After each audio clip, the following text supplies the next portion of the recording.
Kita dikasih, kalau kita dikasih nikmat sama Allah, jangan dibuang-buang. Kan dulu kita, Habib Zain bin Ibrahim Sumi, kalau dia satu ruangan dihidupkan lampunya, di ruangan tersebut ada orang juga tidak akan dipakai, dimarahin semua yang khidmat di situ. Ada apa dihidupkan lampu? Tidak ada membaca orang duduk di dalamnya. Bukan pelit, tapi mengajarkan bagaimana meletakkan nikmat di posisinya. Jadi kita pun jadi nikmati ra'ah, jaga kenikmatan tersebut. Sesungguhnya Allah tidak senang orang yang israf. Jadi orang yang berlebih-lebihan. Bukan karena ngajarin pelit. Kalau ada orang di dalamnya, ada apa yang tenang. Tidak ada orang yang matikan. Jadi, ayo. 11. Mengunci pintu rumah sebelum tidur. Hampir 99% orang mengunci rumahnya dia. Tidak ada dibiarkan rumahnya dibuka malam-malam. Jadi, cuman niatkan semata-mata untuk melakukan adat daripada adabnya ketika akan tidur. Supaya nutupnya pintunya pun datang pahala. Kayak nutup pintu itu. Jadi apa ya? Berdasarkan sabda Rasulullah sallallahu alaihi wasallam, "Atfi'u al-masabiha idza raqadtum wa ghalliqu al-abwaba." Rawahul Bukhari. Qauluhu wa ghalliqu al-abwaba ay hirasatan lil anfusi wal menjaga diri kita dari orang yang buruk yang masuk ke rumah kita, atau jin atau hayawanat. Begitu ya. Hirasatan lil anfusi wal amwali min ahli al-fasad. Wala siyama asy-syaitan. Intaha irsyadus sari di syarh sahih al-Bukhari. Artinya, jika salah seorang dari kalian akan tidur, maka matikanlah lampu-lampu dan tutuplah atau kuncilah pintu-pintu rumah. Maksudnya yaitu sebagai bentuk penjagaan diri dan harta dari orang-orang yang buruk, terlebih lagi dari gangguan syaitan. syaitan. Dianjurkan waktu kita tutup pintu, inti sampai juga tutup pintu yang dikatakan juga hasan hadzal baitul hayyul qayyum. Waktu kita tutup pintu ini jangan cuma ditutup ditinggal. Inti sampai juga dengan kalimat hasan hadzal baitul hayyul qayyum. Aku bentengin rumah ini dengan kekuatannya Allah al-hayyul qayyum. Hasan hadzal baitul hayyul qayyum. Wala pertama kita kata bismillah. Ditutup baca bismillah, hasadu hadzal baitul hayyul qayyum. La sihir wala ain wala jin wala ifrit termasuk. Ini apa ya? 12. Merapikan tempat tidur sebelum tidur. Ya, merapikan ya. Semua hampir semua sekarang alhamdulillah ada jarang rumah yang lantainya tanah ini, kebanyakan sudah keramik dan jarang nih hayawanat masuk ke dalam kamar. Tapi tetap sangat dianjurkan sebelum kita tidur berbaring di ranjang kita, perhatikan dulu dikebas, semacam dikebas gitu, harusnya dilihat, diperhatikan ada apa di bawahnya. Khawatir ada barang atau ada alat atau sesuatu yang mempengaruhi keselamatan dia dan lain-lain. Ayo. Karena dikhawatirkan terdapat barang atau hewan yang dapat mengganggunya. Berdasarkan sabda Rasulullah sallallahu alaihi wasallam, "Idza awa ahadukum ila firashih falyanfut firashahu bidakhilati izarih." Falyanfut dikebas atau dibersihkan pakai apa namanya? Ya. Fa innahu la yadri ma khalafahu. Kita sudah 100% kita dari kamar kita tertutup, bukan kejadian kata meskipun ini kemungkinan untuk hayawanat bisa masuk itu sangat sedikit di kamar tersebut ini. Tapi tetap perintahnya Rasulullah kita paling minimnya datangkan kebersihan lebih. Kalaupun tidak mungkin jatuh barang sesuatu yang kalau kita tidurin akan mendapatkan mabarak pada diri kita sendiri. Oh misalnya ada HP atau apa di bawahnya, jangan lupa anak-anak kecil masuk dan lain-lain meletakkan di atasnya. Tidak ada yang lebih utama daripada mengikuti perintahnya Rasulullah. Ayo. Fa innahu la yadri ma khalafahu alaih. Ma khalafahu alaih. Apa yang terjadi setelah dia keluar dari kamar tidak tahu. Ayo. Rawahul Bukhari. Al-muradu bid-dakhilati taraful izari alladhi yali al-jasad. Dari jasad ini. Jadi ujung ini bentuk kebas. Ya isi dengan sesuatu yang bisa terbebas ini. Ayo. Artinya jika salah seorang dari kalian akan tidur di kasurnya, maka bersihkanlah selimutnya dengan ujung sarungnya atau bajunya. Karena sesungguhnya dia tidak mengetahui apa yang dia tinggalkan. Maksudnya yaitu dikhawatirkan terdapat hewan yang masuk setelah dia memakainya. 13. Menutup aurat. Sangat dianjurkan begitu juga. Meskipun kita tidur sendiri, ada orang di kamar kita, tetap kita tutup auratnya paling minim antara surah sama ribah, antara pusar sama lutut. Itu paling minim. Apa tujuannya? Untuk menjaga agar auratnya kita tidak dapat telanjang oleh siapapun. Nah, sama Allah ada orang yang masuk bacaan dari anak atau kerabat dan lain-lain masuk ke kamar, jadi mereka akan menemukan kita dalam keadaan yang sangat terhormat. Kalaupun sudah dikunci dan lain-lain, maka Allah lebih berhak untuk kita punya rasa malu kepada beliau daripada kepada makhluk. Jadi ya, meskipun tidur sendiri.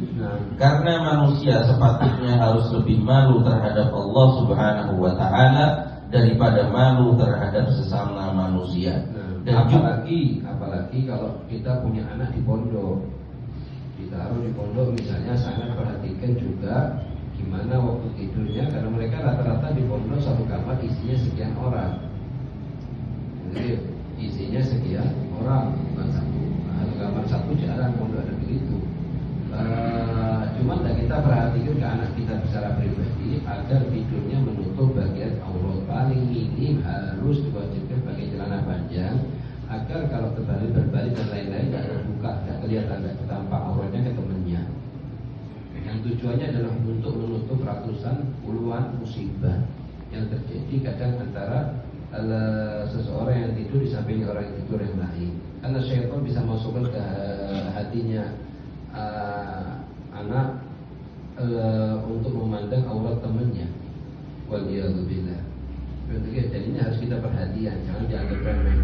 Sangat dianjurkan juga yang punya pondok untuk tidak membiarkan muridnya tidur saling berdampingan, saling peluk-pelukan gitu. Karena itu akan menimbulkan mafsadah lebih besar daripada manfaat. Akan menimbulkan efek samping negatif lebih besar daripada manfaatnya. Kita misalnya nggak menerima murid, tidak cukup tempatnya. Kalau kita satu kasus satu orang, ya asal diterima sejumlah murid, sejumlah tempat yang mencukupi. Bisa mencukupi 40, sudah jangan lebih dari 40 diterimanya. Sebab kalau kita menerima 80, mau tidak mau satu kamar akan duduk sekian murid yang mana tidurnya akan saling pelukan dan lain-lain. Dan ini akan menimbulkan nilai negatif yang akan menutup seluruh apa yang dia dapatkan di pondok tersebut. Waliyadzubillah. Begitu ya.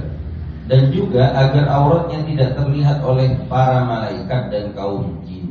Nah, karena kita kalau kita masuk ke kamar mandi, kita membuka auratnya kita untuk bawa al-hajah, sangat dianjurkan untuk mengucapkan Bismillahirrahmanirrahim, la ilaha illa huwa.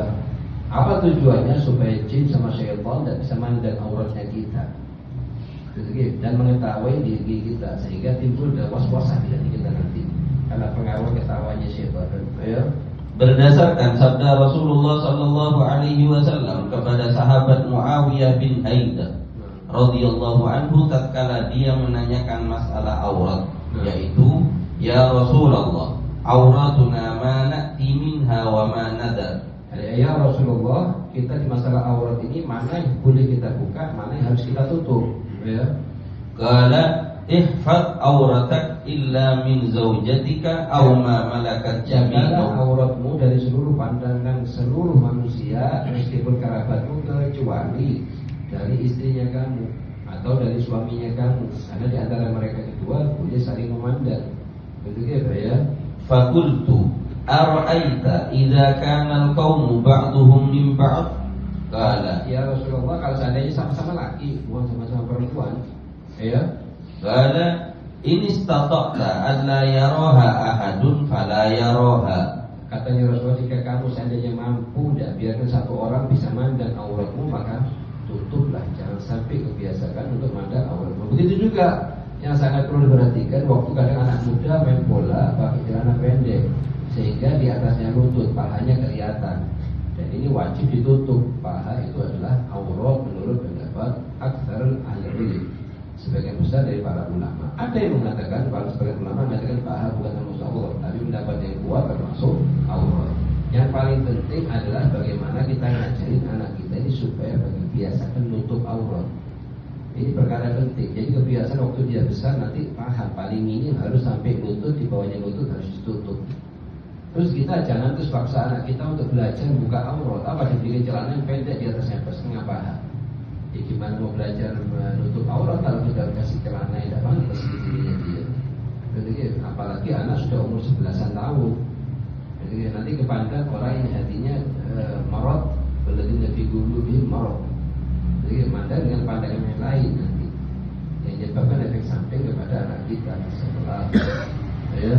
Karena qultu ara'aita idza kana ahaduna khalian qala Allahu ahaqqu an yustahya minan nas.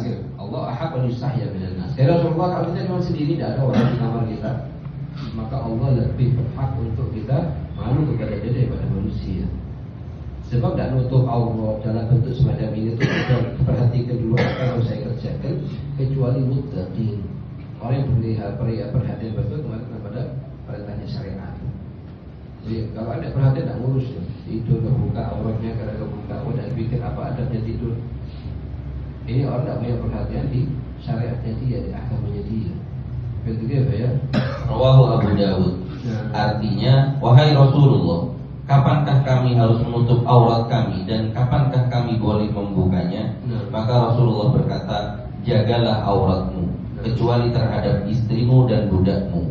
Maka aku berkata lagi, wahai Rasulullah, bagaimana kalau seandainya aurat kami terlihat di antara sesama pria?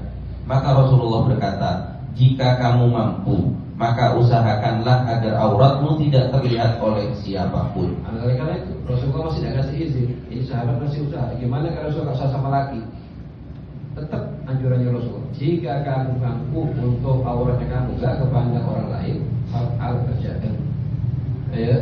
Kemudian dia berkata, aku bertanya lagi, wahai Rasulullah, bagaimana jika kami hanya seorang diri? Sendirian dia di kamar, sendirian dia di rumah. Ya.